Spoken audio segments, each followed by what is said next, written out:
Postcard mailers have become a popular and somewhat annoying marketing tool. They're just something else that you have to recycle. But there's one way those postcard ads that you don't want can still be helpful.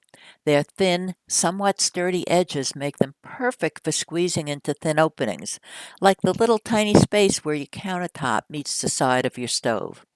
No matter how careful you are preparing foods, crumbs still drop down there. You can't get them up with a sponge, and even one of those little handheld vacuums won't pull them up. But that postcard mailer will. Starting at the back of the stove, insert one edge into the crack between the stove and the countertop and drag the mailer down and outwards towards you. The crumbs will fall out onto the floor where you can easily vacuum them up.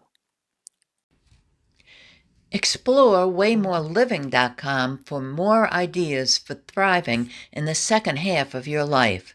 And be sure to sign up for our newsletter so you don't miss a thing.